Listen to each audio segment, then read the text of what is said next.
Фрапантни 75.000 месечно, а просекот 55.000 денари за 23 луѓе. Ова е списокот на скапо платени советници на премиерот Зоран Заев. За време на епидемија и во услови на длабока економска криза, кога дневно околу 1000 луѓе остануваат без работа и секој денар од буџетот е важен, премиерот не се откажува од скапо платените совети. На врвот на листата е поранешниот разузнавач Зоран Берушевски, човекот одговорен за бомбите кој како советник за национална безбедност заработува цели 74.618 денари месечно. Ако се погледне списокот од 23-цата советници што ги објави владата, се гледа дека месечниот просек за советување на Заев е 55.000 денари. Во него од позвучните имиња е Љубе Бошковски кој со 55.268 денари останува во кабинетот како советник за странски инвестиции, иако ваквите инвестиции годинава се мислена именка. Меѓу надворешните соработници најплатена со 50.000 денари е Нина Фити Неделковска, ќерка на професорот и академик Таки Фити кој допред некое време беше на чело на МАНУ.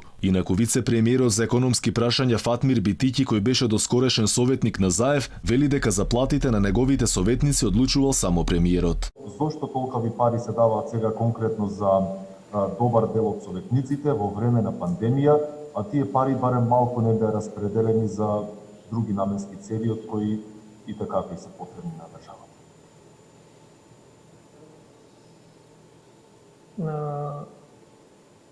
Искрено, да, овде имаме веројатно разидунување во ставовите што е високо и што е мало.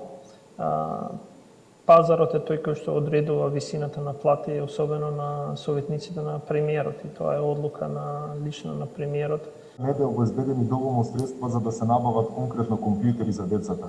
Бидејќи сите знаеме дека во вакво време кога онлайн и во живо се следат и настани, се учи и така натаму, за жал државата тука не беше баш спремна да помогне од една страна, а од друга страна е спремна да дава големи суми на плати кои се во кабинетот како што кажа.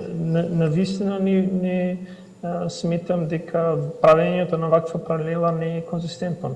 Тоа што боде очи во овој список е што владата се пофали дека списокот е скратен, но заборави да спомене дека месечните надоместоци за некои од советниците се покачени. Колку за посетување претходниот владин состав броеше 56 луѓе, а сега тој е намален на 23.